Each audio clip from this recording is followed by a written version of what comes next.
He's here.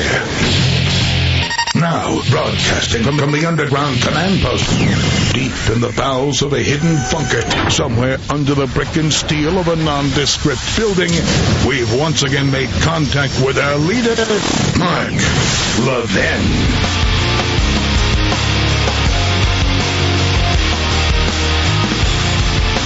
Hello, everybody. Mark Levin here. Boy, are we loaded today. Not a Ted Kennedy type loaded, you know what I mean.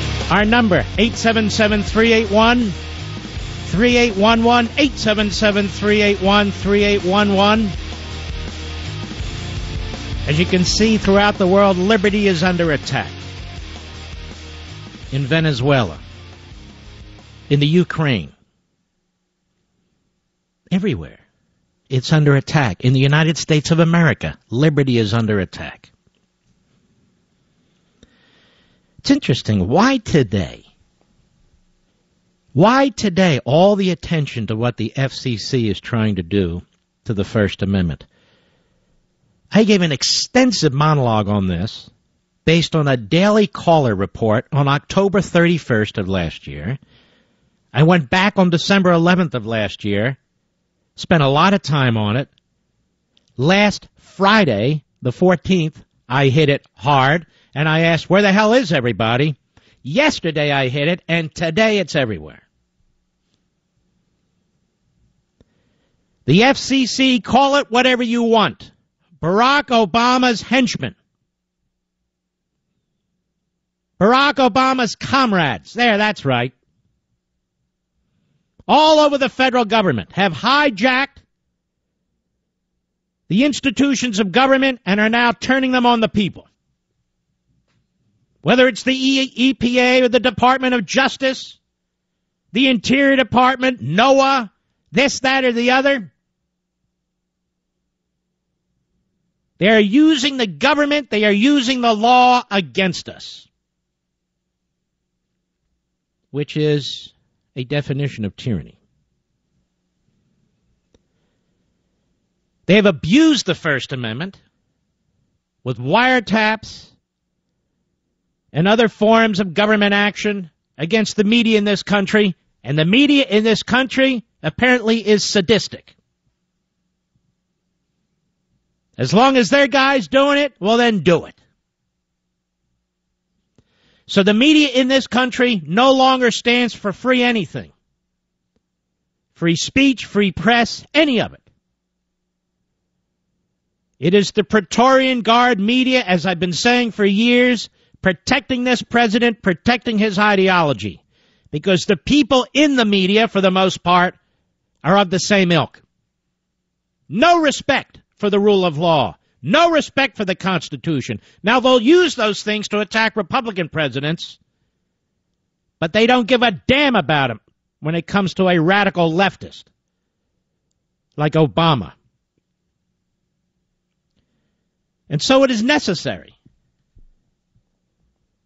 to remind ourselves who we are, what our power is, what our heritage is, as we fight what is increasingly the battle that the framers fought against tyranny. This is why those who dismiss the framers, those who dismiss the Declaration and the Constitution, are contemptible. Because why many of them own slaves. What they created is intended to prevent us from becoming slaves.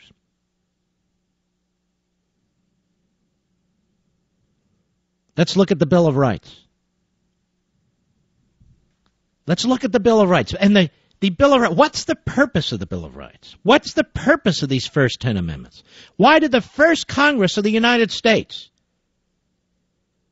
at James Madison's urging, James Madison, a congressman from Virginia in the first Congress, ran for Congress and defeated a gentleman by the name of James Monroe, who would later himself become president of the United States. Why did James Madison take to the floor of the House of Representatives the first House of Representatives of the United States government, and insist that Congress make good on its promise to the states to amend the Constitution. To do what?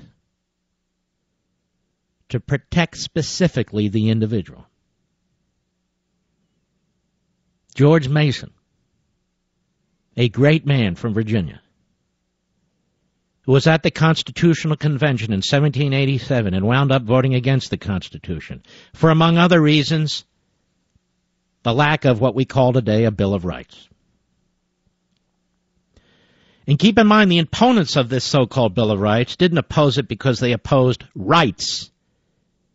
They were concerned that if we list certain rights, we will leave out certain rights. That's why they included the Ninth Amendment, which I'll get to in a moment. But isn't it interesting, ladies and gentlemen, this Bill of Rights is the firewall between us and a tyrannical centralized government. And isn't it interesting that this president and his party and his appointees and his judges and justices are constantly attacking that firewall, the Bill of Rights. They claim to be for civil rights. They're not for civil anything, and they're certainly not for rights. It is we, the constitutional conservatives, who stand for the Bill of Rights, who are trying to protect what's left of the firewall. You cannot have, as I've said repeatedly, a utopian statist government promising everything to everybody and delivering nothing, empowering itself, seizing power, and a constitutional republic. They simply cannot coexist. So of course the Constitution's under attack, and of course the Bill of Rights are under attack, because the Bill of Rights are all about what? You! They're all about you. So let's look at this First Amendment that's under attack by this administration. Parts of it, anyway. Congress shall make no law respecting an establishment of religion or prohibiting the free exercise thereof. Let us stop right there. Never before in our history has the federal government compelled individuals to purchase directly or indirectly health care or enter into a private contract that defies their religious beliefs and their faith, like Obamacare does. It requires people, for instance, who do not believe in abortion to fund abortions. It's a disgrace. What about this part of the First Amendment? Congress shall make no law respecting establishment of religion or prohibiting the free exercise thereof or abridging the freedom of speech or of the press. The Department of Injustice has tapped into hardline phones. It has tapped into cell phones of reporters in this country in such a broad way. Now, you're listening to somebody who was chief of staff to Ronald Reagan's Attorney General, Ed Meese. I'm telling you, this surveillance, these taps, the breadth of them, well, it's breathtaking. I've never seen anything like it. And I've seen before. And now, through this so-called independent agency, which is loaded with political hacks, including the number 3 Democrat in the House, his daughter, is a commissioner of the FCC. They want to do surveys to see how news is gathered, how editorial judgments are made. Yes. They want to question reporters and editors and managers and general managers and program directors in radio, in television. This is why I brought this up in October and in December. This is why I brought it up last week and yesterday and again today. Let's continue. The Second Amendment. Listen carefully. A well-regulated militia being necessary to the security of a free state. Let me stop there to make a side note. I've made it before, but for people who are new listeners. The left says, well, that's what that means, a well-regulated militia being necessary to the security of a free state. You know, like the National Guard. No, not like the National Guard. Do you know what your framers of the Constitution meant by that? I don't mean to send a chill through the nation, but I've talked about it before. Do you know what your framers of the Constitution meant by that? A well-regulated militia, exactly what it says, being necessary to the security of a free state. That is an armed state. Why do you think they wanted an armed state? So that the federal government could nationalize it in certain cases? No. So the state, the literal state, each state, could defend itself against tyranny. That's what that means. But let's go on. A well-regulated militia being necessary to the security of a free state, the right of the people to keep and bear arms shall not be infringed. What did they mean by the right of the people to keep and bear arms? Exactly what it says. The right of the people to be armed. Is there some confusion about that? And yet that particular aspect of the Second Amendment, under this president, with his party, under assault, under attack, the Second Amendment like the First Amendment. Because they're assaulting and they're attacking you.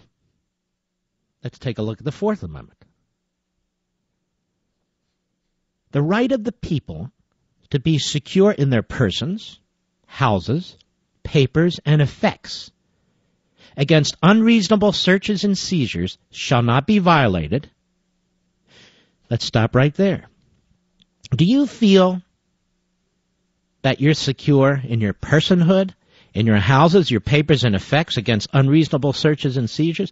I mean, it's gone far beyond that, hasn't it? You're required to give all kinds of information to the federal government under Obamacare, under all these other agencies and programs. Your personal effects and your papers, they're not protected from anything. Unreasonable searches, you're required to give up that information apart from any search. I'm not done. You want me to talk about something else? Something going on in Hollywood, on TV, some baseball? No. Sticking by my guns here. I'll be right back. Mark Levin.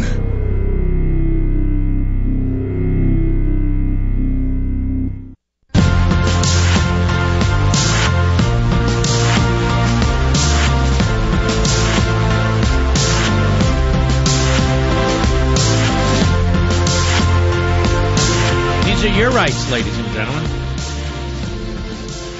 No president, no Congress, no court has the power to take them away, and yet this is exactly what's going on. And the more radical the president, the more they attack your liberty under the Bill of Rights. This is something we need to explain. This is something we need to get across to our fellow citizens. This isn't liberalism. This isn't civil rights. This is tyranny, plain and simple. Back to the Fourth Amendment. The right of the people to be secure in their persons, houses, papers, and effects against unreasonable searches and seizures shall not be violated, and no warrant shall issue but upon probable cause, supported by oath or affirmation, and particularly describing the place to be searched and the persons or things to be seized. This is because the colonists had experienced a monarchy in England that would issue general warrants, if you will,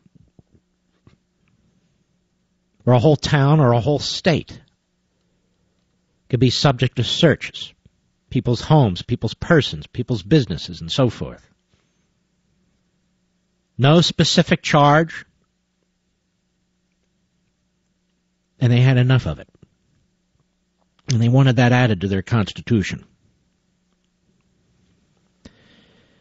So when you hear what I've read to you about the Fourth Amendment, and when you think about the spirit of the framers, the spirit of what they've left us in the Fourth Amendment, The entire notion is under attack with the NSA, the IRS, Obamacare, DOJ, EPA, you name it. We're constantly on defense. And we're defending a smaller and smaller circle of liberty. As I describe it, a circle of liberty that surrounds each and every one of us. It's getting smaller and it's tightening. The bigger the government gets. And there's a relationship. The bigger the government gets, the less individual liberty you have. Again, this Bill of Rights, they belong to you. These were written for you. The Fifth Amendment. No person shall be held to answer for a capital or otherwise infamous crime unless on a presentment or indictment of a grand jury, except in cases arising in the land or naval forces or in the militia, when in actual service in time of war or public danger. Nor shall any person be subject for the same offense to be twice put in jeopardy of life or limb. Here we go. Nor shall be compelled in any criminal case to be a witness against himself, nor be deprived of life, liberty, or property without due process of law. And let me tell you that people are denied their private property without due process of law all the damn time. Nor shall private property be taken for public use without just compensation. The Environmental Protection Agency is stealing property. It's shutting down industries. Obamacare, shutting down businesses left and right, breaking your private contract with your insurance company, and there's no compensation whatsoever, is there? Nor shall private property be taken for public use without just compensation.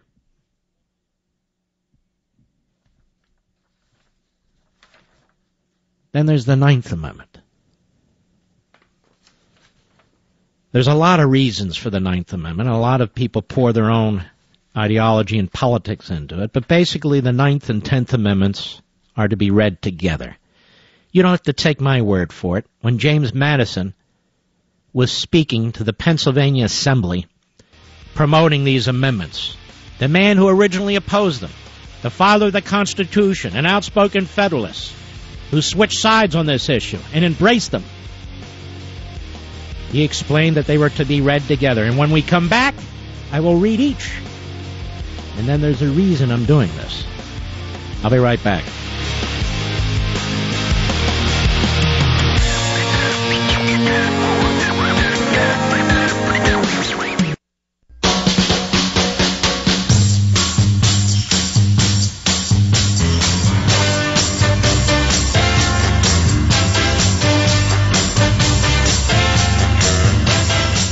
Mark Levin, the most passionate conservative on radio. Talk with him now at 877-381-3811. Remember what I said earlier. The reason the opponents of a listing of rights, what we call today the Bill of Rights, rejected the idea was not because they opposed rights. It's because they feared that by listing the rights, some tyrant down the road, some tyrannical Congress down the road, might interpret that intentionally as excluding all the other liberties that we as human beings are born with, as proclaimed in the Declaration of Independence. Unalienable rights. But thank God they put this Bill of Rights in the Constitution. The Ninth Amendment, which is all but ignored by the courts, was a crucial amendment, ratified by the state legislatures, adopted by Congress and ratified by the state legislatures. The enumeration in the Constitution, it reads, of certain rights shall not be construed to deny or disparage others retained by the people. This is the link, in my view, to unalienable rights. This is a warning. It is a directive to the federal government. In essence, we make this list of certain rights not to exclude others, not to underscore just these. But these include the rights in this Bill of Rights of those areas of abuse that we not only witnessed but we experienced. And we wanted to make them crystal clear. But we also wanted to make crystal clear that we have more rights than are listed in the Constitution. We have our own individual human rights. We have the right to life, to liberty, to happiness, to property.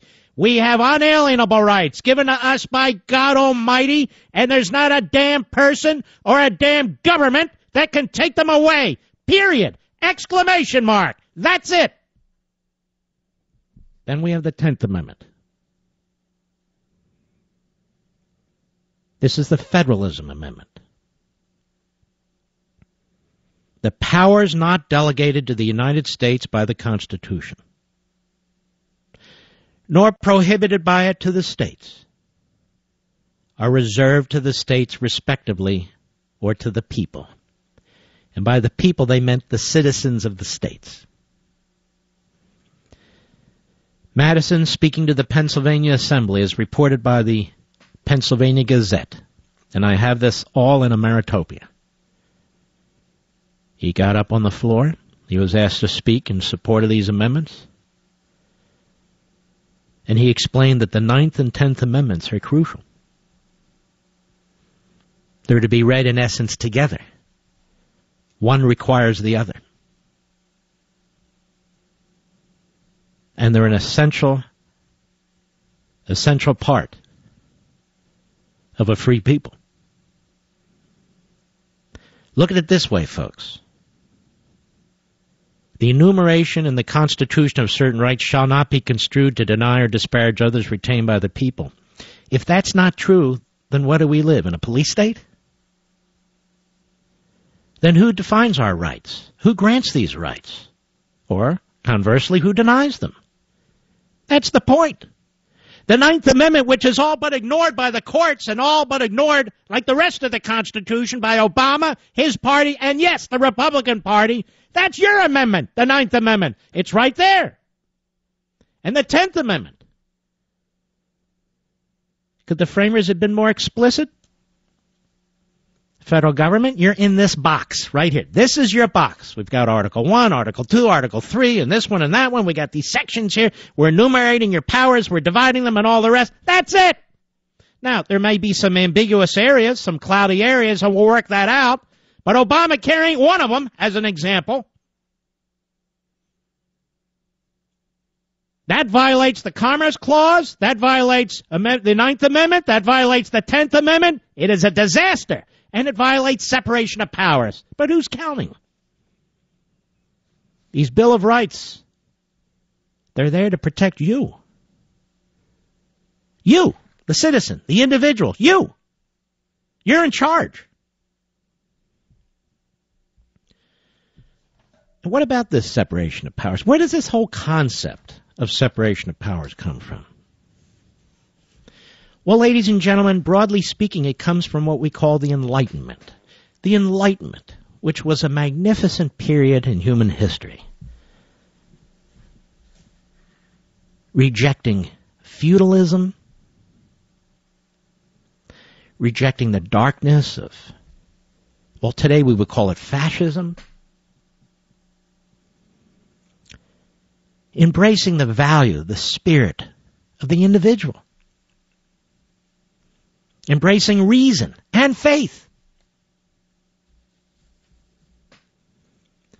John Locke wrote about separation of powers. John Locke, who was hugely influential. Is this boring, everybody, Mr. Producer? Because I'm told over and over and over again, talk about bologna sandwiches. I don't want to talk about bologna sandwiches. Right. Or talk about sports. I don't want to talk about sports right now. There's a great UFC fight Saturday, but I'll talk about that tomorrow. Separation of powers. Where does this come from?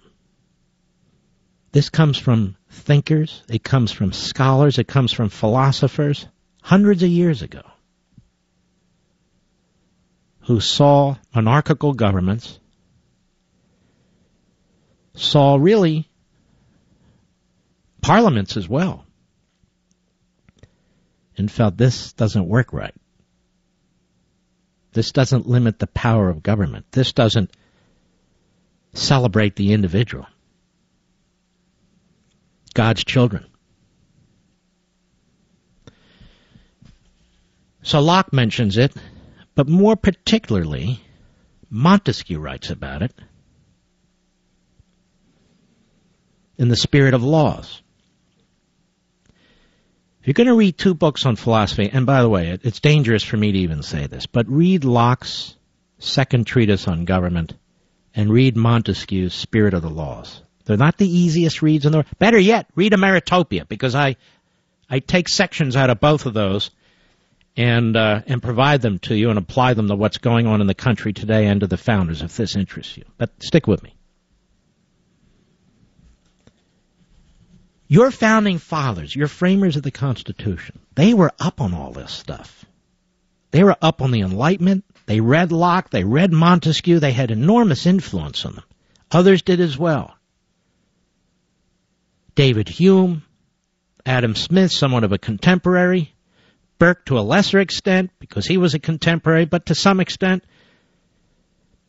But the biggest influence, and we know this because a number of historians have actually gone back and counted the references to these individuals and so forth, the biggest influence during the Revolutionary period was John Locke. The biggest influence in the post-revolutionary constitutional period was Montesquieu. And Montesquieu is actually mentioned several times in the Federalist Papers. Go back and take a look. Here's what Montesquieu said that so influenced the framers of this country. I'm going to read you. It's much of what he said, but I want to read you this one paragraph from The Spirit of the Laws. You ready? I'm reading to you the exact words that Madison read, that Washington read, that Franklin read. Political liberty in a citizen is that tranquility of spirit which comes from the opinion each one has of his security. And in order for him to have this liberty, the government must be such that one citizen cannot fear another citizen. Ready? When legislative power is united with executive power in a single person or in a simple body of magistracy, there is no liberty. Because one can fear that the same monarch or senate that makes tyrannical laws will execute them tyrannically. Nor is there liberty if the power of judging is not separate from legislative power and from executive power. If it were joined to legislative power, the power over the life and liberty of the citizen would be arbitrary, for the judge would be the legislator. If it were joined to executive power, the judge could have the force of an oppressor. All would be lost if the same man or the same body of principal men, either of nobles or of the people, exercise these three powers, that of making the laws, that of executing public resolutions, and that of judging the crimes or the disputes of the individuals. Absolute brilliance. The framers of the Constitution cited these words that I just cited to you over and over and over again. And I bet most of you were never taught this in history classes, in high school or college, or never heard it anywhere else, which is exactly why I'm doing it. Now, it had an enormous influence at the Constitutional Convention. So what happened? Well, they created a legislature called Congress under Article 1. They created an executive under Article 2. They created, somewhat, a judiciary under Article 3. And then they decided that they had to enumerate specific powers to each one of these branches of government, because it wasn't so simple to just say they're all separate. So they took the time, and this is what they fought over and debated most over. Well, what powers are each one of these branches going to have? Well, they gave the power of the purse to Congress. And they went even further. They debated hard what this Congress should look like. They decided it would be bicameral with two bodies. Two bodies made up of people brought to power in different ways. The House of Representatives, directly elected, as you well know, closest to the people, quote unquote, and the Senate, selected by the state legislatures. So the states would have a say in national legislation. They wouldn't be lorded over. They'd be participants in the federal legislative process. So concerned with the framers of your Constitution, with a runaway federal government with a concentration of power, as Montesquieu pointed out. Well, obviously, the progressives in 1913 changed that. The Senate is elected the same way as the House. So I understand they're from the state and not from congressional districts, but the point is it's now a popular election. And no less a man than James Madison himself said in the Federalist Papers that should the time come, and I paraphrase, when the United States Senate is elected by the people, we will no longer have a federal republic. We'll have an all-powerful national government. I'm paraphrasing, but that's what he said. And that's what we have. But the House of Representatives was the place where the framers said all tax bills need to come from.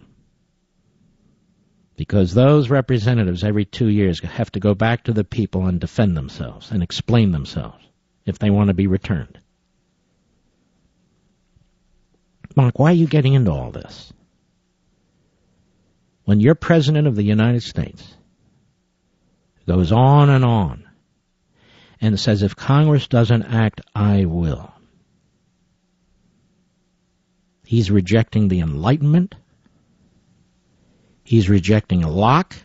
He's rejecting Montesquieu, men who were relied on by the framers of the Constitution. He's rejecting the framers of the Constitution. He's rejecting the Constitution. He's a throwback to pre-Enlightenment because he once concentrated centralized power because he happens to be the President of the United States. Every time this president talks about bypassing Congress, he's speaking the words of a dictator. Locke would think so. Montesquieu would think so, as would many, many other men of the Enlightenment. The framers would think so, and I think so. Now, why does Obama do this? For the same reason he's attacked the First Amendment, the Second Amendment, the Fourth Amendment, the Fifth Amendment, the Ninth Amendment, and the Tenth Amendment. Because he doesn't believe in the Constitution. Because he believes in fundamental transformation. And you cannot believe in the Constitution and fundamental transformation at the same time. And so he unleashes his FCC now to figure out how we're making decisions about what we talk about the news. Like a good dictator. I'll be right back. Mark Levin.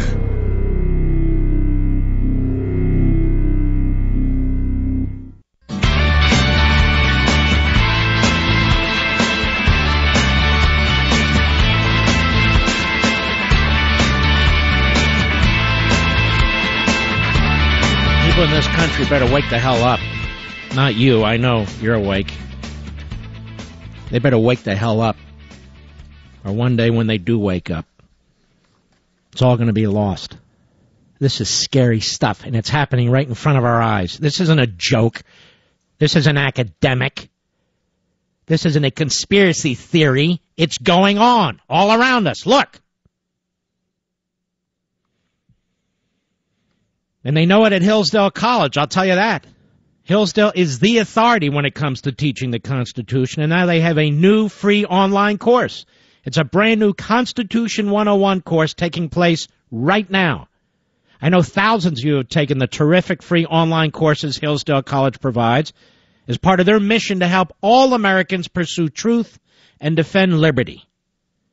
Even if you took their original Constitution 101 class, you need to take this new version complete with great visuals, a message board where you can ask questions of the professors, and, of course, great lectures on the Constitution.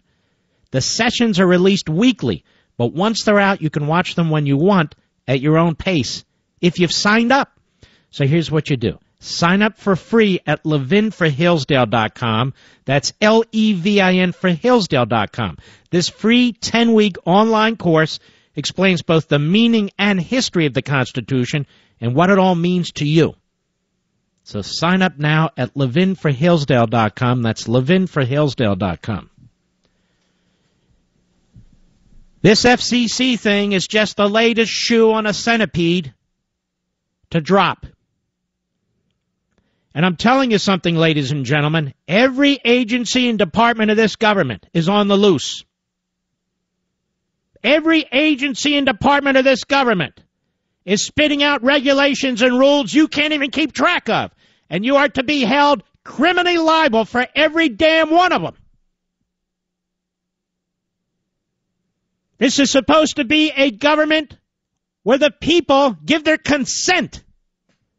And we are not the consenters anymore. This is not the consent of the governed. We are required to pick platinum plan, gold plan, like it's Plato's Republic, for God's sakes. Redistribution of wealth where there's absolute equality, like Thomas More's utopia. This is a sick dream. And, of course, a workers' paradise where the president decides wages, rules, and all the rest. Like the Communist Manifesto, all wrapped into one. I'll be right back.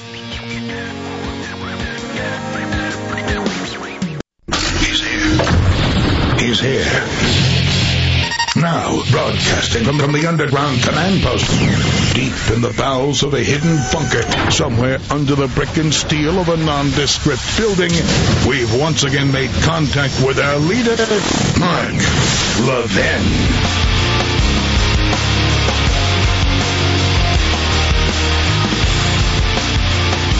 Hello, everybody. Mark Levin here. Our number, 877-381-3811, 877-381-3811. And by the way, eventually, one day, I hope soon, I hope in my lifetime, the state legislatures under our magnificent Constitution will step up and do their jobs and take our federal government back. And there's breaking news on this front. I'm not going to spend a lot of time on this because I want to get to another issue. The Georgia House of Representatives has approved, for the purpose of addressing the out-of-control spending, limiting spending and taxes in a balanced budget, its participation in an Article 5 Convention of the States. The legislation already passed the Georgia Senate, so now it has passed the Georgia Senate and the Georgia House. So Georgia and Indiana and a couple other states are way out front. I am disappointed in that I believe that if you're going to go through the battles, and this battle has just begun, and I'm starting to come under attack over this, ladies and gentlemen, by a few leftists on a few websites who are starting to pay attention to this. I'm not talking about the Birchers and the kooks. I'm talking about the other kooks on the left. At some point they will rise up, and their fury will be heard and felt.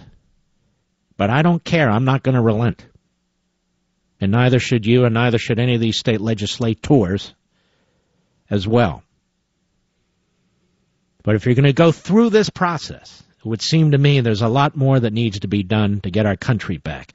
There are fundamental constitutional issues that need to be addressed,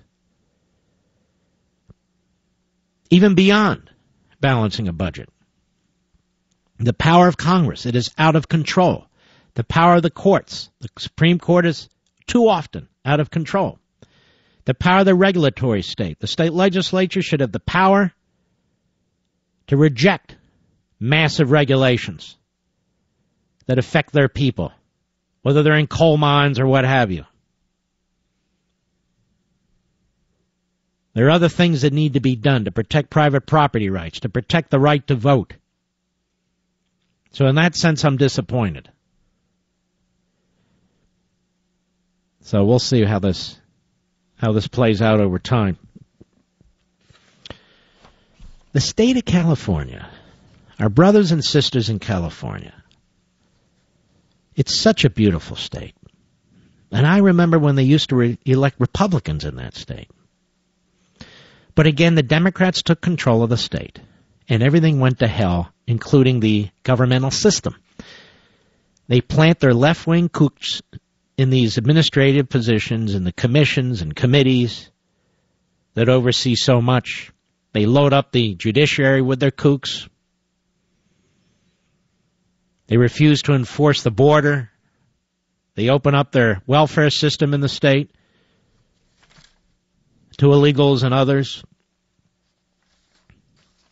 They massively increase taxes.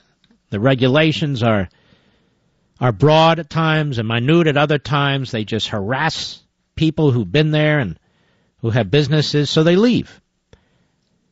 And they're perfectly happy with that. They're perfectly happy to rule over a state that's becoming impossible to manage and becoming poorer and poorer and poorer. So there's now a proposal out to split California into 6 states. And there's news on that right now, as ABC reports. A venture capitalist who feels colossal California is too unwieldy to govern is proposing to split it into 6 separate states. And Secretary of State Deborah Bowen just gave him the green light to start collecting petition signatures. So they need 807,615 registered voters to sign their petition in 150 days. The deadline is July 18.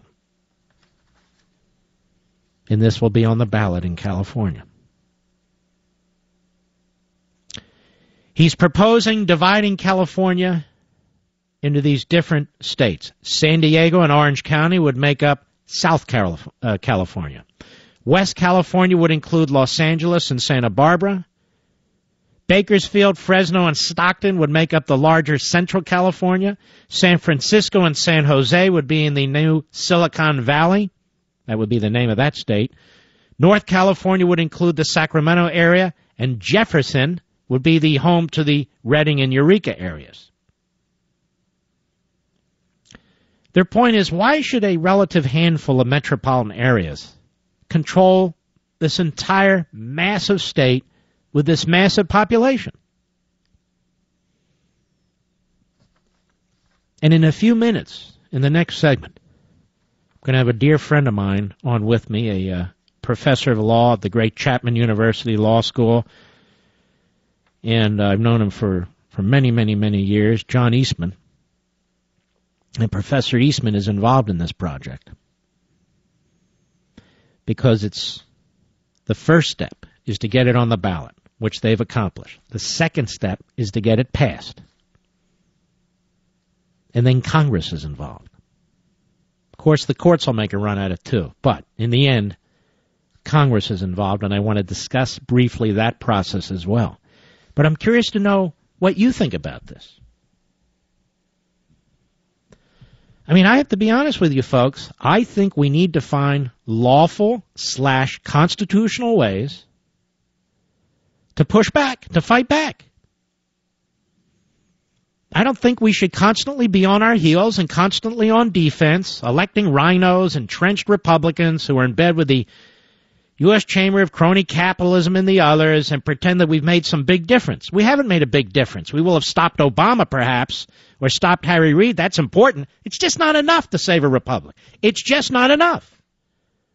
Well, let's do first things first. We did first things first. We elected George Bush twice. He had a Republican House and a Republican Senate for 6 years. What happened? They went on a spending spree. They went on a regulation spree. They went on a lawmaking spree. It was like Richard Nixon, but worse. That's the truth is. That's what initially gave birth to the Tea Party movement, not Obama. George W. Bush. This is why the former Bush staffers, the Bushies, hate the Tea Party and the Tea Party movement. I more broadly call it a constitutional conservative movement, but you get the point. This is why the establishment Republicans, part of the ruling class, working with the corporatists, hate the Tea Party. They loved George W. Bush. They loved Jerry Ford. They loved Richard Nixon. They loved Rockefeller and Scranton and all the rest. They loved Chris Christie and Jeb Bush. They originally hated Ronald Reagan, but Ronald Reagan had his own kitchen cabinet of wealthy men. The difference is they were free market capitalists. The overwhelming majority of the men who were in Reagan's kitchen cabinet were self-made millionaires and billionaires. They weren't corporatists. They were capitalists. So he was able to fight back, but it still took him 3 times to beat the establishment. 3 times. And I'm working on a little research project. Hopefully it'll be done tomorrow. If not, I'll have it next week. I'm not going to get into it now, but I will talk about it at the time that I have the information to address that even further, that I think will be fairly compelling to you.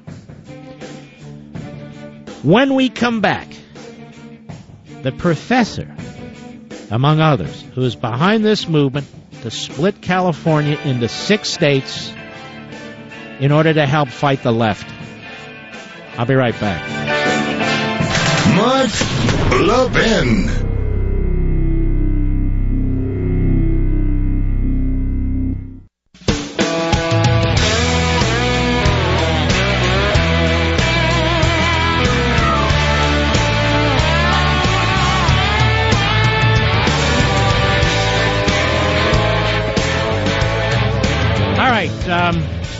Here with my friend, Professor John Eastman, Chapman University School of Law professor. How are you?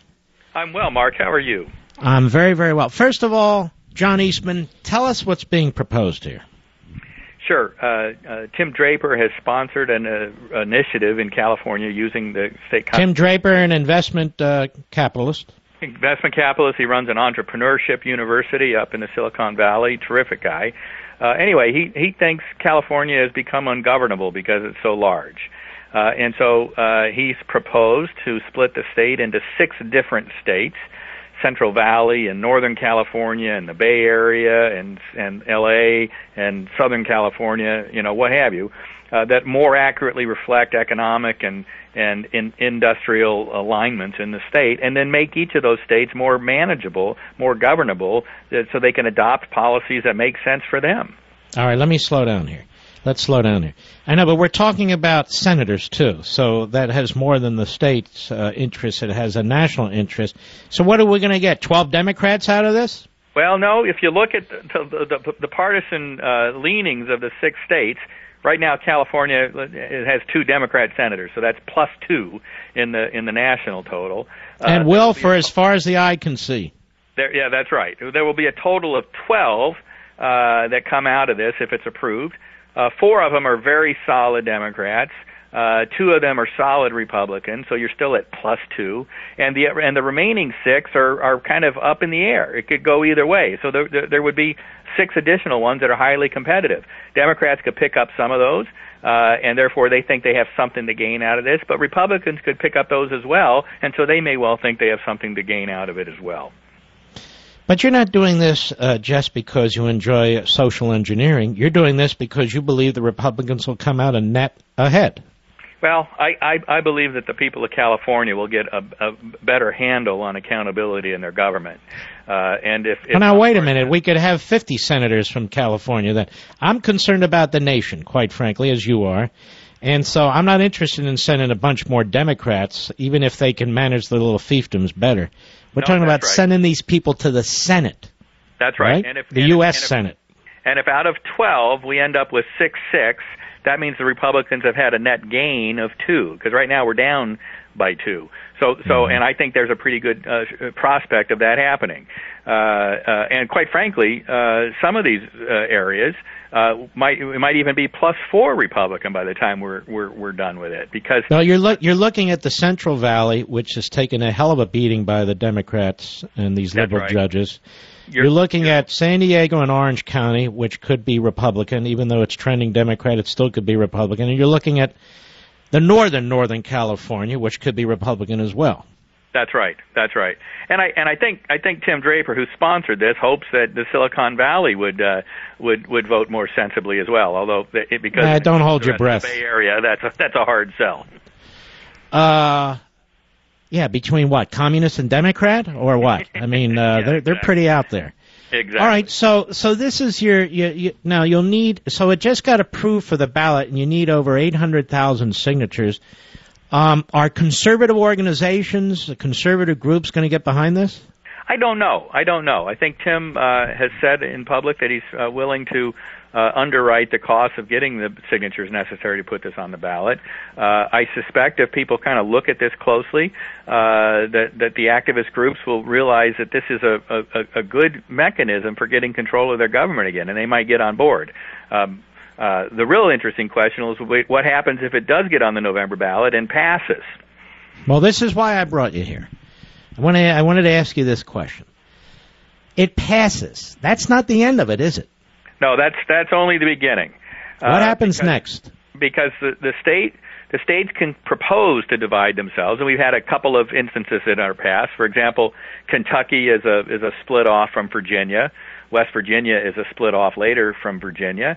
But there's a two-step process. The state legislature has to approve, and that's kind of under Article 4, Section 3 of the Constitution, and then a majority of Congress has to approve as well.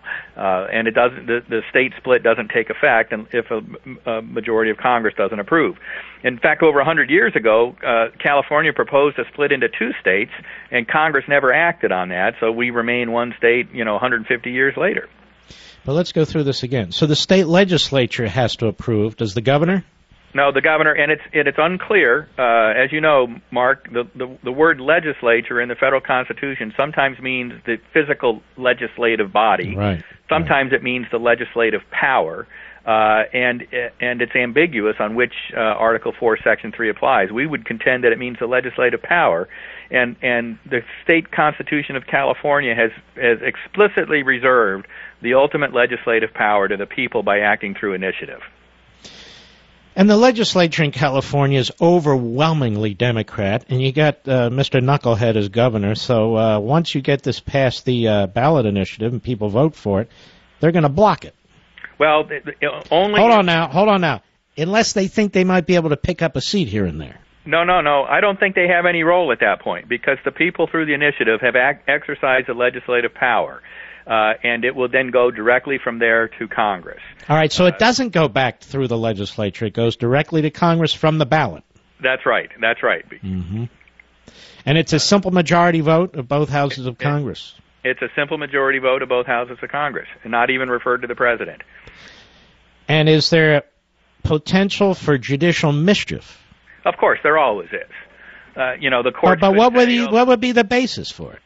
Well, the court could say an initiative is not the legislative power or the legislature, and therefore it has to go through the That's exactly why I keep coming back to that, because and we've looked at that. I think that's a wrong interpretation of the clause, but this has never been litigated, and that means it's an open field. We would fight strongly on the right of the people to make this basic legislative determination on their own. So that's one. But the interesting thing about this, Mark, is there's a fallback mechanism in this initiative. I mean, the real goal here is to have smaller government at more local level. And that's going to happen even if the Congress doesn't approve that those local governments be called independent states. They get organized as states for internal purposes of California law, and a lot of power gets devolved to those local governments, and that would begin operating as states unless and until Congress actually approves that they're states. And that Professor Eastman, don't rush. Hang on. We're gonna take a break and come right back. Okay? All right. All right, I don't want to rush through this. We have a little bit more to go through. I'm with Professor John Easton. You're listening to Mark Levin. We'll be right back.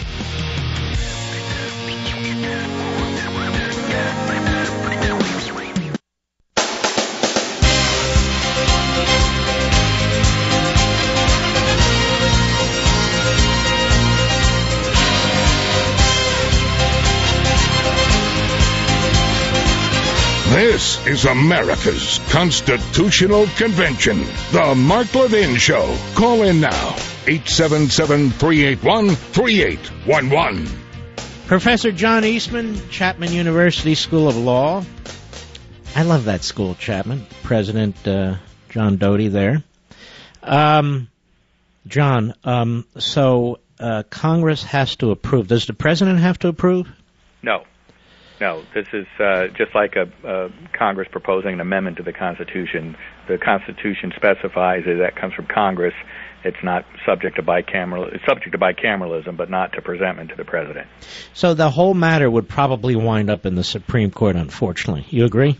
I do. There is a close call whether the consent of the legislature of the state means the California legislature or the legislative power.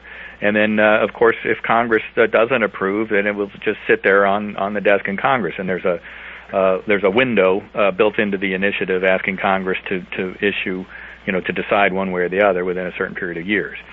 But that's only half of the initiative, as we were talking about right before break. The other half of this is until Congress does approve, or assuming they don't approve, we've devolved power away from the centralized power in Sacramento. So let me put it this way: you're going to have 6 states, whether they're recognized by Congress or not. Is that what you're saying?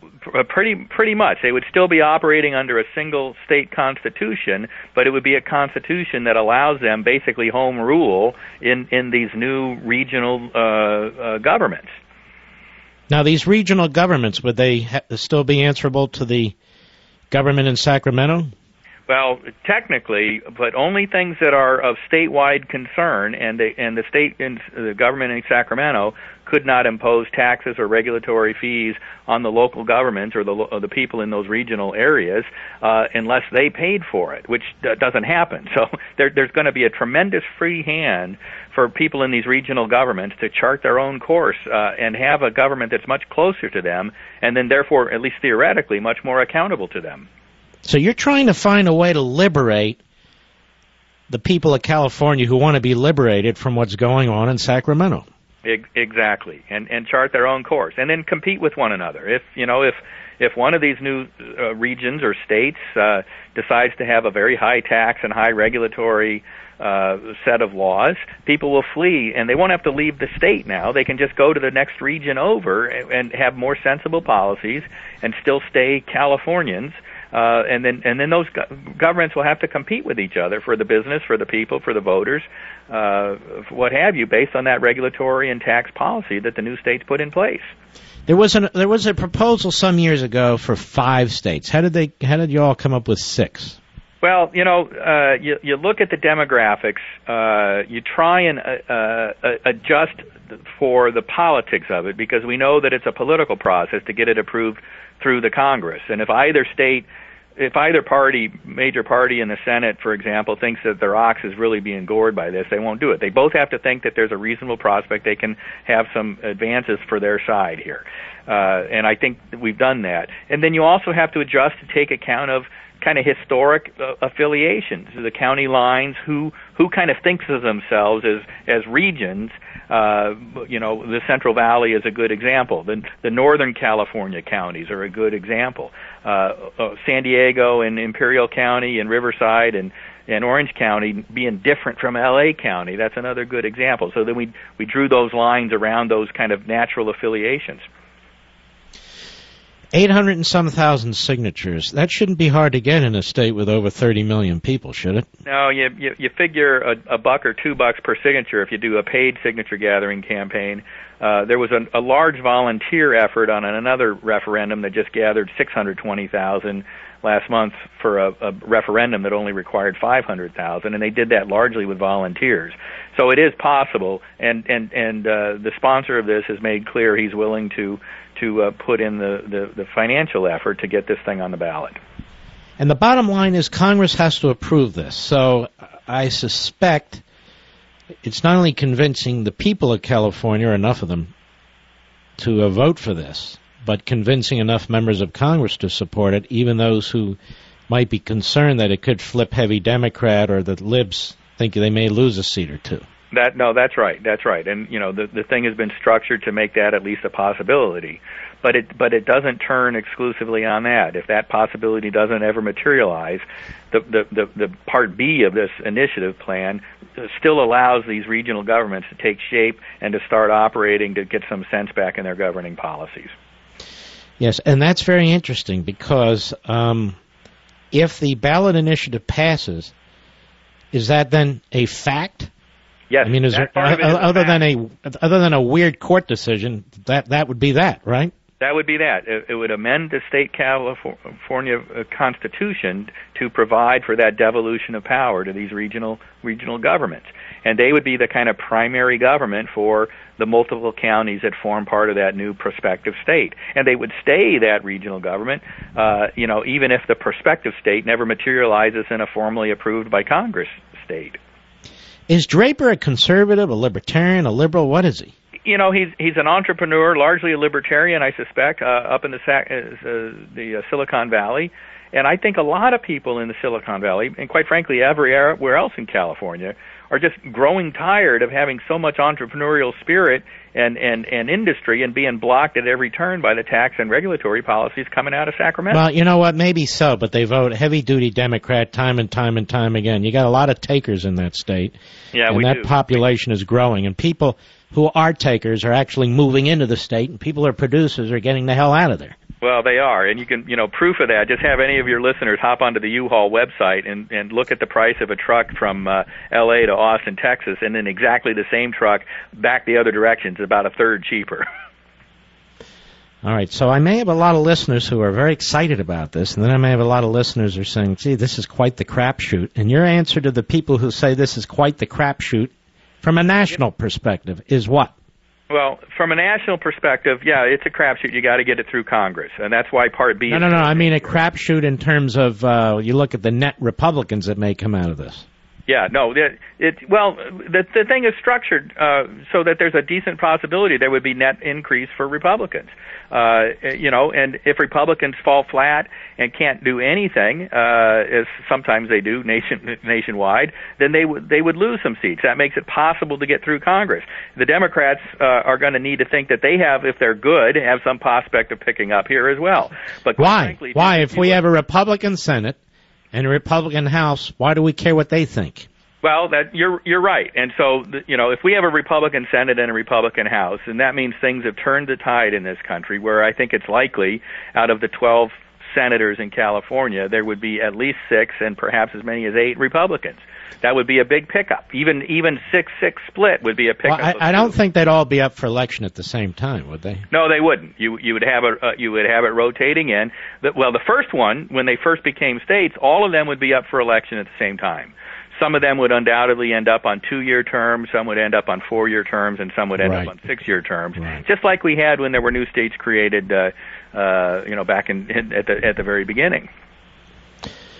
Okay, John, this sounds very, very interesting to me. And if I lived in California, I would probably support it because otherwise I don't see any hope in California. Yeah, no, California is broken and it's getting worse. And as you said, the takers are moving in and the producers are moving out. And unless we figure out some way structurally to stop that from happening, it's going to be a calamity downward cycle. And I think this is a very bold move, but I think it's the right one to kind of get some sense back into this state.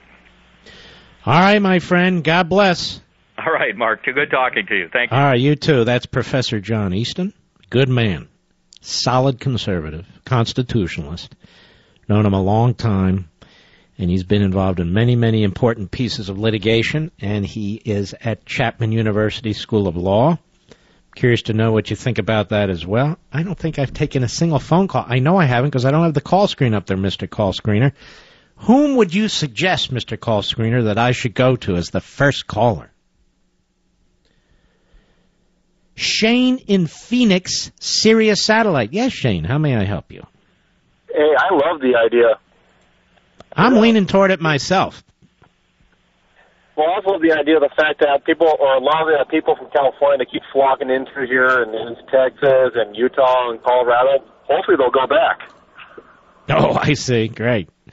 All right. Well, you never know. But I would think most of the people leaving California are, not all of them, are Republicans. Wouldn't that make you happy? No, not really, because I'm seeing a lot of them come down here, and they're saying the same bull crap that we've heard before when people come in here in Arizona. Now, I'm just speaking for the state of Arizona. People come in here from other states, mainly from California, but, back east, and they say, well, I love Arizona, it's cheap. Yeah, it's cheap because they're not running everything. It's just that when they take something over, people with the California or the progressive mindset, when they take over, that's when you start having problems. You got Colorado in succession. I've had people in Colorado that absolutely despise the people that are coming in. Well, look. I live in Virginia, and Northern Virginia is being inundated with people from outside the state. They've destroyed their own states, or they've destroyed the District of Columbia with massive taxes, massive regulation. Then they come into Northern Virginia. Hey, I'm voting Democrat. Where's McAuliffe? McAuliffe, yeah, I'm voting for Democrats. So they continue the same habits, that is politically, vote for the same left-wing kooks, higher taxes, more regulation. So I call them locusts. That's right, liberal locusts. And they come into your state, a relatively well-run state, and they chew it to pieces. Thank me for your call. There we go. All right. Say what? Rocco in Brooklyn, the great WABC. Go. Hey, thanks, Mark, for taking my call, and thanks for talking about how Obama is taking away our freedoms. And the primary one I'm concerned about is our religious freedom, how he's telling us through Obamacare that we need to pay for abortions and contraception. And today he's attacking people who believe in this area. Who's to say tomorrow he's not going to attack another liberty and another group of people's liberties? Say he says Sunday we can't worship because we should be working. We could help. Hold on. He won't do it that way. No. He'll do it through some faceless bureaucracy, through some regulation, talk about how it is a health issue or a pollution issue. That's how they do this stuff. Or a universal issue, a redistribution of wealth issue. So he's never going to issue a fiat that says you can't worship on Sundays. And he doesn't even care about that. He's looking for fundamental transformation, and that means growing the government at all costs. Go ahead. Right. And I think the only way to stop him is to take back the Senate in 2014. And we need to focus our energies sending as much. So how do we stop Republicans who spend like hell? You seem to forget. TARP, Republicans. The initial bailout of GM and Chrysler, Republicans. The first stimulus, over $300 billion, Republicans. The massive increase in the power of the Department of Education, Republicans. I mean, I can go on and on and on. This is why, I'm sure I cost myself a few share points in the ratings now and then, but I don't really care. I can do that rah-rah stuff, Rocco. But I'm not going to mislead the American people. The leadership in the Republican Party is simply unacceptable. It's simply unacceptable. They stand for nothing except their own reelection. They've been bought and paid for, if you will, by the Chamber of Commerce and others. They are not advancing our agenda. If the Republicans take the Senate and they hold the House and Obama's here, do you think they're going to push comprehensive immigration reform, yes or no? If they take Yes, they are. They will have gotten through the election. They've already signed off on it. So all we need to do is elect Republicans. Wrong. We need to elect conservatives. Now, if you can elect a Republican in the Senate in New York, elect any Republican you can. I get that. But why should red states or marginal states that can elect a Republican, why should they elect a Lindsey Graham or a Mitch McConnell or a Thad Cochran or a Pat Roberts when they can elect people who are absolutely deadly serious about saving this republic? I agree with you, and I'm hoping you're going to help us with that because you may have. You're hoping I'm going to help us with that? What the hell do you think I do here every day? Well, that's what I mean. When you provide us names of people who we can support in these campaigns, and we can send our money to these people, I think that's the best voice we have. All right, brother. God bless you, Rocco. You take care of yourself. All right, let's see. Yeah, I'm passionate today. I'm really into this. when people are trying to take away our Bill of Rights, when people are trying to eviscerate the rest of the Constitution, I'm passionate, folks. I can sit here and mumble on like an NPR announcer. I'm not going to do it. All right, let's see. Oh, now I don't want to alarm you, but I want you to be prepared. The IRS has been given immediate instruction to track down individuals who owe back taxes. And they're cracking down with an army of agents who can levy your bank accounts, garnish your wages, and even take your home or business. This is serious. It's not a joke. It's not something to just ignore. But I have a good solution. Call the only people I trust to help you. Optima Tax Relief. I've met these people. They're good people. They're professionals. They know what they're doing. They'll get to work immediately to protect you from aggressive IRS collection actions. Very rarely does the IRS offer any program to help out the taxpayers. But for a very short time, I don't care why, I'm just telling you, for a very short time, they're giving you a break, and it's called the Fresh Start Initiative. One of the best deals the IRS has offered in ages. You could qualify for a settlement that is much less than these changes. Nobody knows these tax relief programs like the experts at Optima Tax Relief. One quick call is all it takes to get started on resolving your tax debt.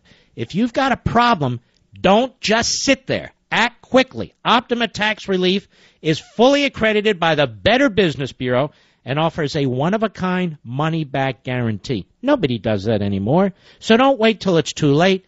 Call Optima now for your free consultation. Yes, free consultation. Here's the number.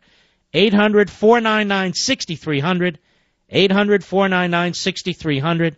That's 800-499-6300. Mark Levin.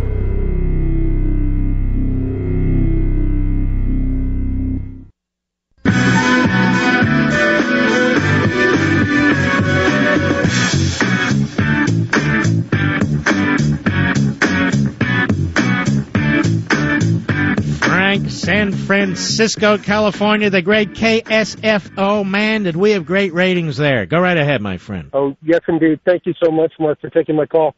I had a comment on the earlier guest talking about splitting up California. And if you know the realities out here in California, it's really a dream. And it can't be, and mainly because of the water rights. I mean, California has Northern California the water, Southern California with the population, and I just don't see them voting. Well, it wouldn't be the first state where you have counties that have water and counties that need water, or it wouldn't be the first state where you have states that have water and up north and southern states who need the water. Those things are worked out all the time. Yeah, that's true, but right now they have it, and I think they have a pretty good control of it in Southern California. I don't see them voting their way out of it. You know, they already have... No, why? What do you mean voting their way out of it? Who would vote which way? I'm confused. All right, slow down, Frank. Who would vote which way? I'm confused. I don't think Southern California would vote for splitting the state in any way. Really? Yeah, no, not at all. I mean, the water system holds the water up here and takes it down there. I don't think they're going to... So you think all the businesses that are suffering and all the people who are suffering as a result of decisions made in liberal areas of the state would never vote to, in essence, create their own state? Well, not when they look at the water. I don't agree. Yeah. I don't agree. The water reality is that the water's being held from the Central Valley because of federal courts. It's nothing to do with the political decisions up north. That's what's going on. Because it's some damn silverfish and decisions like that by the environmental nut jobs. But the idea that one state would threaten another state, we have something called the Commerce Clause and navigable waters, and the Commerce Clause really is in existence, among other reasons, for that purpose, not for the idiot purposes that the left uses it for. I don't think that would be a big issue. I'll be right back. He's here. Now, broadcasting from the underground command post, deep in the bowels of a hidden bunker, somewhere under the brick and steel of a nondescript building, we've once again made contact with our leader, Mark Levin.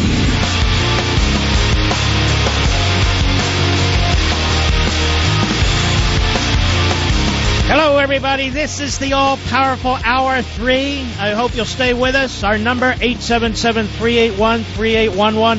877-381-3811. I'm Mark Levin. You can eat your dinner and listen. There's nothing on TV worth watching. Trust me.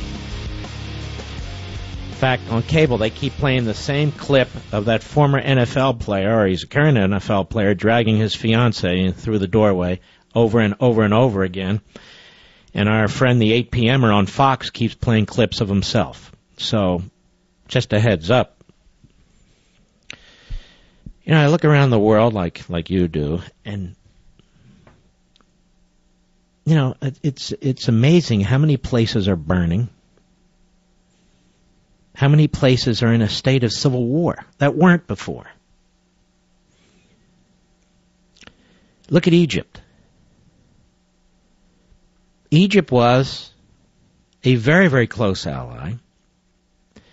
No, it was not a democracy, but it's as close as you can get to one. It's basically a militaristic state. And it helped keep the peace in the Middle East. And it helped keep control of its nut jobs, the Islamo-Nazis. And the Muslim Brotherhood and all the rest of it, which gave birth to Al-Qaeda. This president took the wrong side. He backed the Muslim Brotherhood, Morsi. And not just him. These so-called architects of the so-called democracy project, pushing democracy in countries that do not respect tolerance, that do not yet have civil societies, as we've discussed before, trying to impose on these nations democratic little D systems of one sort or another, when people have been slashing each other's throats for 5,000 years. And it's only gotten worse. You know, people say it's a throwback to the 9th, 7th centuries. No, it's not. It's worse. If we were talking about the 9th and 7th centuries, they would be throwbacks to what's going on now. Look at Libya. The Democracy Project. Again, not just Obama, the feckless Obama, but McCain and Lindsey Graham, their fingerprints are all over it. He's a disgusting, diabolical dictator, Gaddafi was, but we had him in a box. He all but surrendered. Now the terrorists are running rampant there. And they killed 4 Americans, took over a consulate, and there's been nothing but an Obama cover-up from beginning to end. Libya's still on fire. Egypt's on fire. Then look at Syria. No friend, don't get me wrong. But now report after report after report, the lowest of the scum collecting in Syria, slaughtering, torturing Christians who are left there. And then, of course, slaughtering each other, because in the Middle East, that's what Muslims do to each other. They kill each other. Generally speaking, that's what's going on, is it not? More Muslims kill more Muslims than anybody else kills Muslims.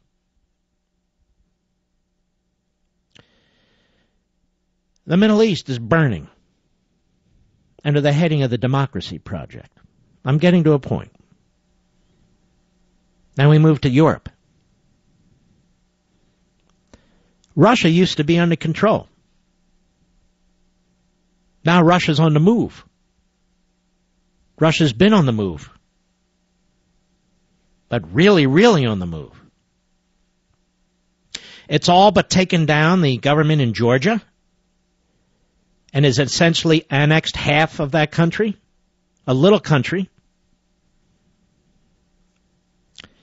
It probably paid off the current president of the Ukraine, who was elected as a pro-Western president and now, of course, is pro-Putin, and was moving the country back into the Russian sphere.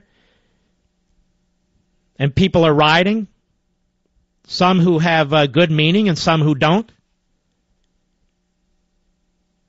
So now all of a sudden the Ukraine is a disaster. Russia's now a sworn enemy. So in essence, Ronald Reagan won the Cold War, and Obama squandered it. Now, for some of the meatheads out there who think we should get involved in all these matters militarily, and that if I don't think we should be isolationists or pacifists, that somehow I'm a neocon, you can expect this from goofballs. Because that's what they are, surface-deep goofballs. What's happened is we have no foreign policy, ladies and gentlemen. We have no foreign policy. And so the rest of the world sees this, including our enemies and our allies. So our enemies are on the move. And that includes terrorists, and that includes thugs like Putin. That includes China, threatening Japan and South Korea and the Philippines and, yes, even Vietnam, claiming ownership of a big part of the China Sea and islands that they've never owned. Next it'll be Taiwan. So essentially in 25, 30 short years, we won the Cold War with the most powerful military on the face of the earth, 600-ship Navy. Nobody dared mess with us or our allies. And now they laugh at us. They laugh at us. See, we're busy conducting social experiments with our military. We're busy cleaning out the generals and the admirals who still understood what it was like to be generals and admirals. And I'm not done. Look at our own hemisphere. Remember, the left tried to take Ronald Reagan out because we supported the freedom fighters in Nicaragua, because Reagan wanted to push the communists out of our own hemisphere. That goes as far back as the Monroe Doctrine, not communism, but threats within our own hemisphere. We've always claimed the right and the authority to do that. John Kerry announced at an OAS meeting, Organization of American States meeting, that we don't honor the Monroe Doctrine anymore. So a long chain of presidents in all parties who embraced the Monroe Doctrine, this administration renounced it. And what's going on in our hemisphere? Look at Venezuela. It's disgusting what's going on in Venezuela. Nicaragua, the Sandinistas are back. You know, one of my favorite channels is HGTV, and I keep watching these couples that go to Nicaragua because they like the cost and they like the coastline. What they don't understand is any day they can be rounded up. Bolivia, communist. Ecuador, socialist. Argentina, radical socialist. Trouble in Brazil, and I can go down the list. And of course, there's Cuba. But that's a gift from the Kennedys. So communism and socialism and the rise within our own hemisphere. The Russians are back. Hey, look, I'm of Russian ancestry. I can't stand those bastard governments over there. I can't stand them. Never have. Never could. I think when I did my Ancestry.com, there's also some Ukrainian in me. Doesn't matter, I'm an American. What was it? There was something else I found. I said, what the hell is that? One of those tiny little countries that win races on ice and snow and yip-de-doo. But anyway, this is all going on, not exclusively, but in large measure, due to bungled policies, bungled public messages, and a non-existent, disastrous bunch of people in our foreign policy apparatus. Non-existent foreign policy, I should say. And our enemies don't fear us. And our allies do. Our allies fear us because this president will sell them out. Or at a minimum, He won't do anything to help them. No, I'm not an isolationist. I'm not a pacifist. I am an American firster. And I believe communists are bad. And I believe terrorists are bad. And I believe Islamo-Nazis are bad. And I believe if they could cut your kid's throat, they'd cut your kid's throat in 2 seconds. I don't believe 9/11 was an anomaly. I think they want to come back and they want to hit us harder and they'd love to use nukes. And they believe God is telling them to do this. I could never be an isolationist or a pacifist. Period. But I'm not an interventionist for interventionist's sake either. So if it's irrational to do something, why do it? Those who kept pushing the democracy project in the Bush administration, and whatever the hell the project is in the Obama administration, they're ideologues. They're ideologues. We're not pushing projects.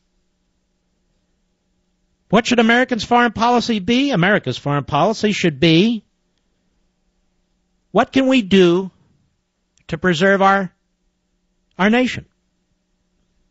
What alliances do we want to build to preserve our nation?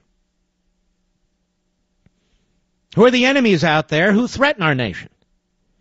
And yes, there are times when it's not a question of preservation or threat, but the inhumanity that we see is just so overwhelming that we try and do something about it.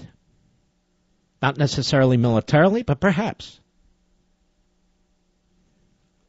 In other words, you bring reason to the problem. But if you're a, rather than American firster, but a hate American firster, like Obama appears to be, well, when you want to fundamentally transform something, you're not exactly in love with it. You know what, honey? I love you, but I want to fundamentally transform you. I want to fundamentally transform your looks. Well, excuse me. That's pretty weird. You know, America, I love you, but I want to fundamentally transform you.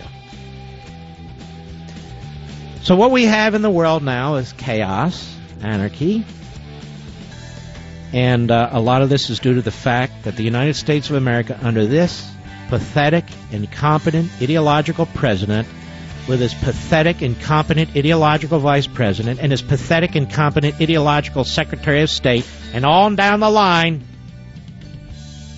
well, they lit a match. Or they helped light a match. We won the Cold War. Now we're losing it again. Thanks to these people. That's what's going on in the Ukraine and Georgia. That's what'll go on in some of these other former satellite captive nations. And when you look at the Middle East, has the Middle East ever been a bigger disaster? How about south of the border, with the rise of communism in 1, 2, 3, 4, 5, half a dozen Latin American countries? It's the Obama effect. One-man wrecking ball. Not just domestic, but foreign too. I'll be right back. Mark Levin.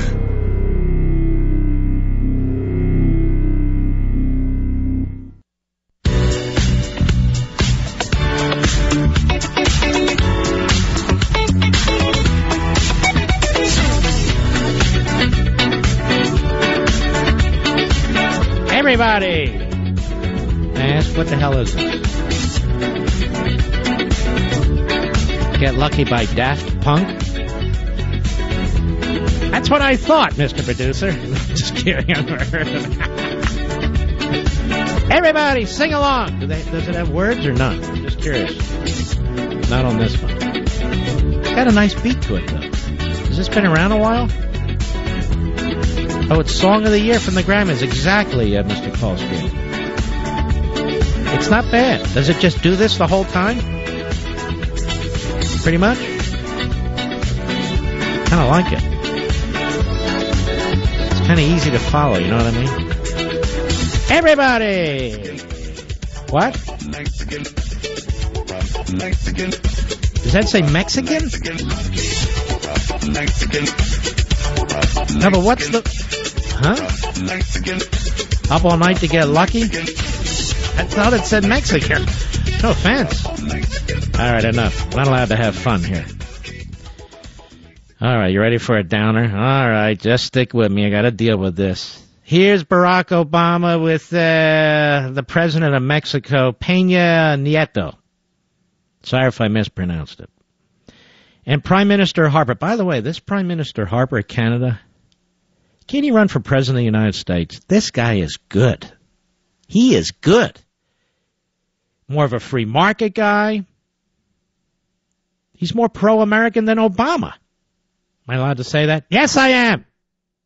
Cut one, go. I said previously that how Keystone impacted greenhouse gas emissions would affect our decision.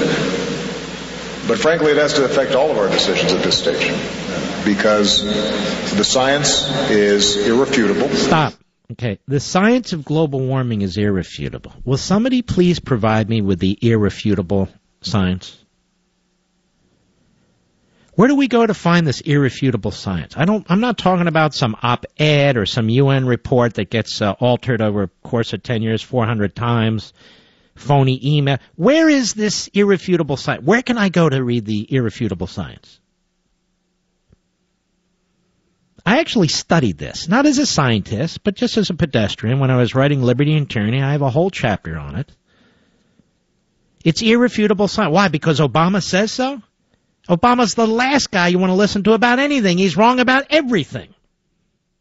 And what, his dimwitted vice president? So where is the irrefutable science? I want to read it. It doesn't exist. And just because our chief propagandist and demagogue keeps talking about climate change and global warming and greenhouse gas emissions, first of all, what the hell is a greenhouse gas emission? Greenhouse gases are part of the atmosphere, for God's sakes. What do they mean, a greenhouse gas emission? Like condensation? The biggest part of the greenhouse? Is that an emission? Carbon dioxide is not a pollutant. Carbon dioxide is what you exhale when you breathe. And without it, there's no plant life on this earth. And without it, there's no life on this earth. I'll be right back.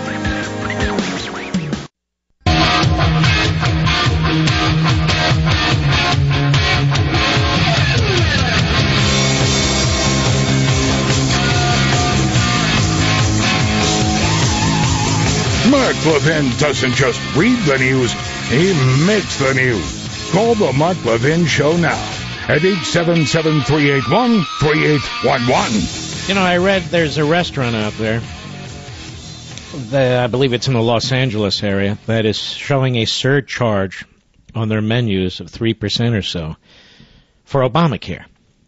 I want to encourage every business in this country to do exactly the same thing.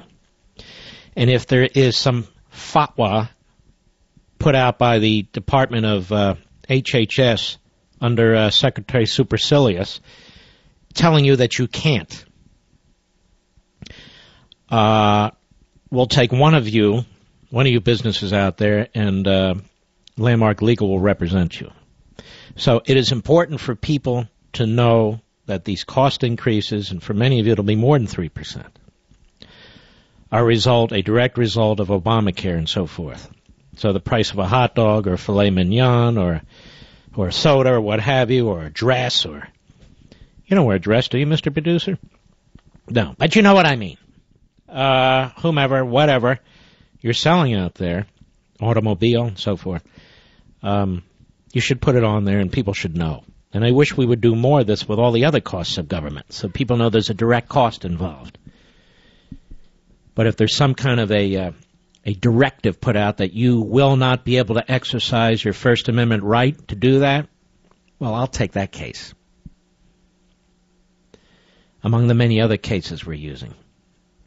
Let me go to Joe, Fairfield, Connecticut, listening on the great WABC, a college chemistry professor. Professor, how are you, sir? Thank you, Mark. Good evening. Good evening. Couple questions. First of all, or statements. 25% of American people still believe that the sun actually revolves around the earth. Yes, Professor. 25% believe the sun revolves around the earth. I believe those are the global warming types. Exactly. And then I heard the president last week talk about the major contributor to climate change was carbon emissions. Now, I think it's the sun. You know, the sun is a huge ball of fire out there with nuclear power in it, fission, and it heats up the whole solar system. Without the sun, there's no changes. Here in Connecticut, 20,000 years ago, we were under a sheet of ice almost half a mile thick, and it's been warming ever since. The nonsense that carbon dioxide, and another thing, in Connecticut, we have more trees now growing. It's more forested than at the time of the Revolutionary War, and that's a fact. Well, then you must be a climate denier, sir. As carbon dioxide is produced in the air, in the atmosphere, it's sequestered. It's absorbed by plants, and there's more plant life.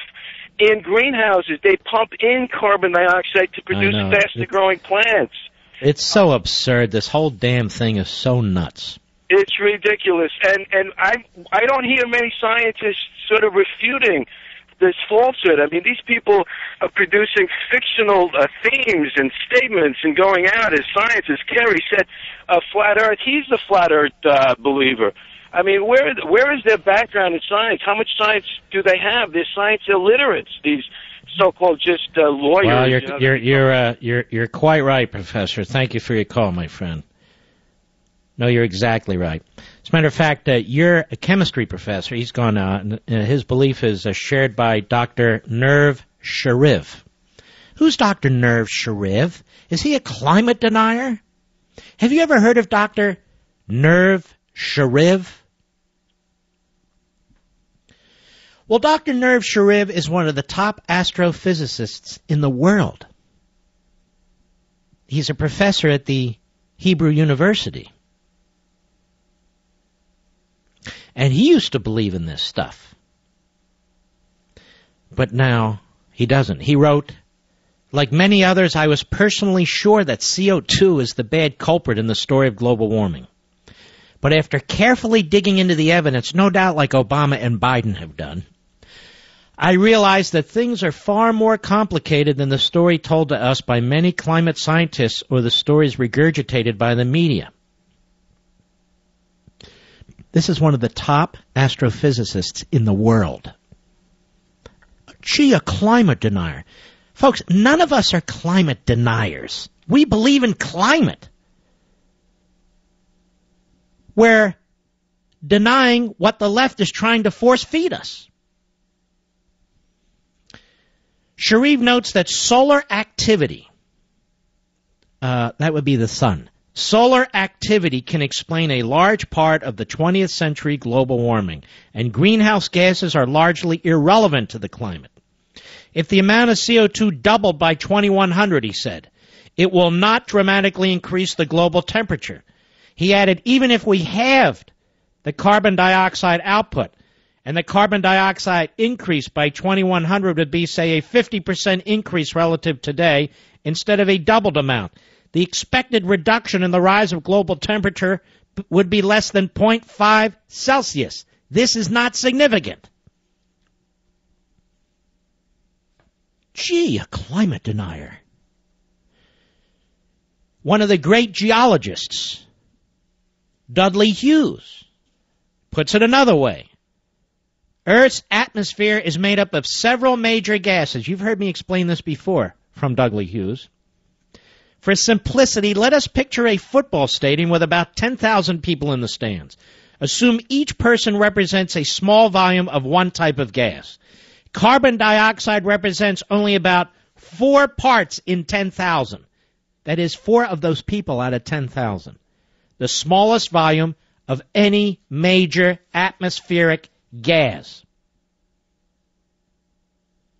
How can that be? How can that possibly be? We've been told otherwise. Let's see here. Philip Chapman, a geophysicist, one of the top geophysicists, astronautical engineer, first Australian to become a NASA astronaut, by the way. He says all 4 agencies that track the Earth's temperature, the Hadley Climate Research Unit in Britain, the NASA Goddard Institute for Space Studies in New York, the Christie Group at the University of Alabama, and Remote Sensing Systems, Inc. in California report that it cooled by about 0.7 Celsius in 2007. This is the fastest temperature change in the instrumental record, and it puts us back where we were in 1930. If the temperature does not soon recover, we will have to conclude that global warming is over. And the man was right. We're now in global cooling. So what does Obama do? What do all of these guys do? Well, they keep up the propaganda. It's a drumbeat. Boom, boom, boom. That's what dictators do. Just keep it up. Keep it up. You're a denier. You're a denier. You're a flat earther. You're a flat earth. This is irrefutable. The science is irrefutable. I can give you thousands of scientists, meteorologists, weathermen and women who say no. Who say no. But it doesn't seem to matter, does it? Because this is driven by the Reds. This is ideological. This is a radical left agenda. And that's who's driving it.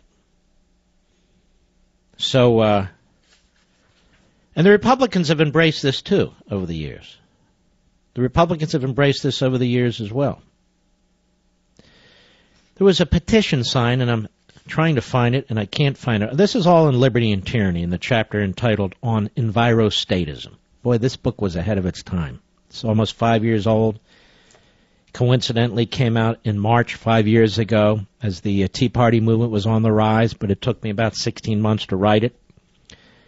And that publication date was months and months and months in advance. But really, I'm so proud of it because I'm proud of all the tens of thousands, hundreds of thousands of people at the various rallies carrying this book. This book has sold almost 1.4 million copies.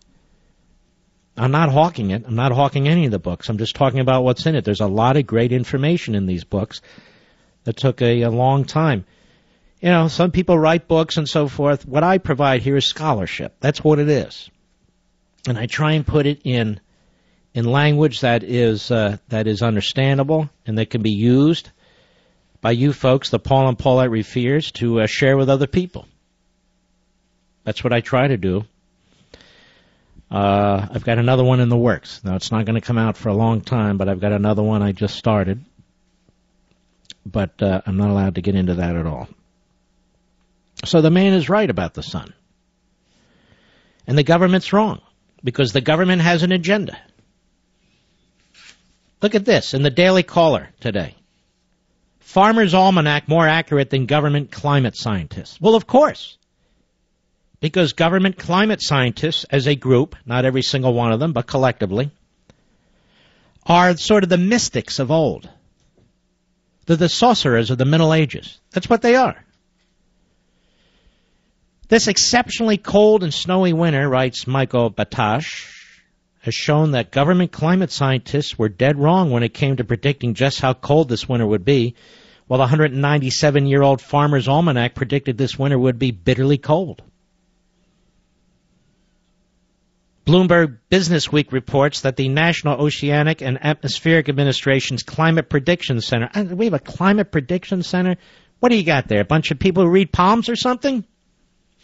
Predicted temperatures would be above normal from November through January across much of the lower 48 states. They didn't predict it. They pushed propaganda. They wanted it. It was dead wrong. As Bloomberg notes, the CPC underestimated the mammoth December cold wave, which brought snow to Dallas and chilled partiers in Times Square on New Year's Eve. CPC grades its prediction accuracy on a Heidke skill score, which ranges from 100 perfect to negative 50, no better than playing pin at the tail on the donkey.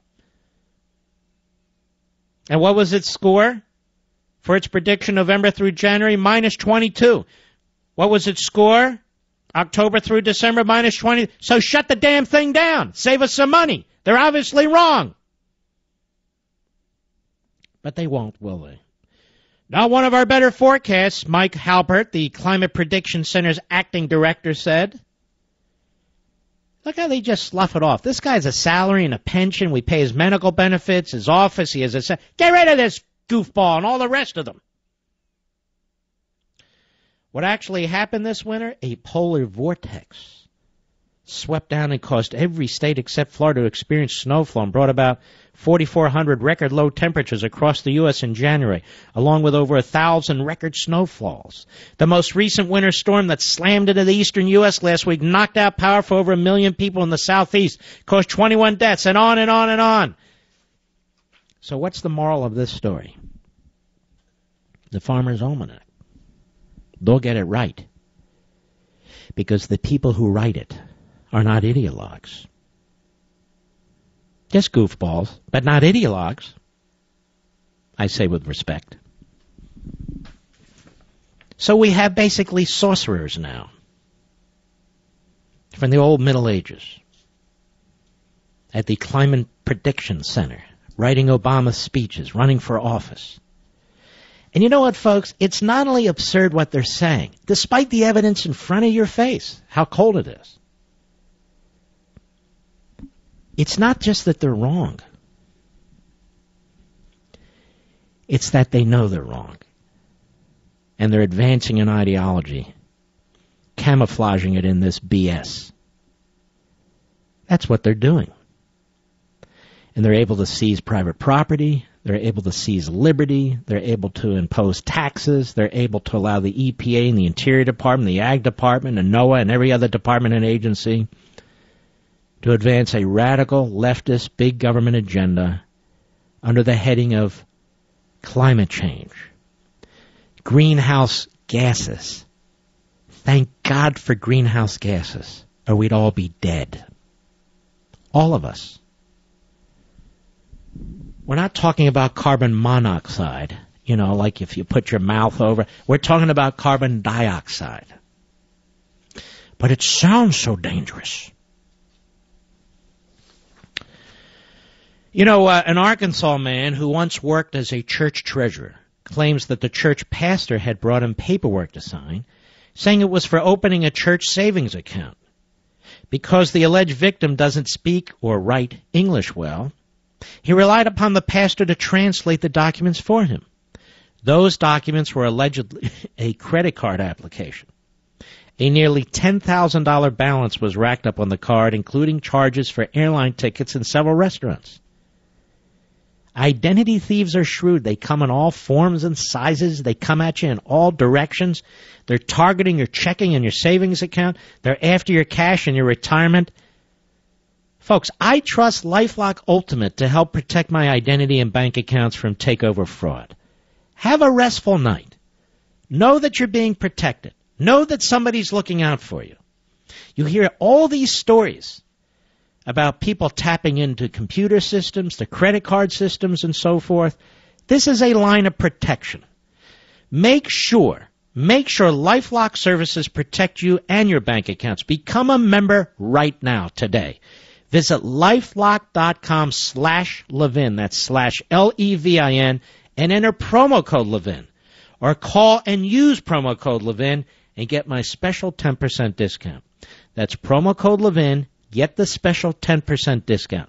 Call 800-457-LOCK, 800-457-LOCK, 800-457-LOCK. It's that easy. Now, the network doesn't cover all transactions, and the scope may vary. Mark Levin.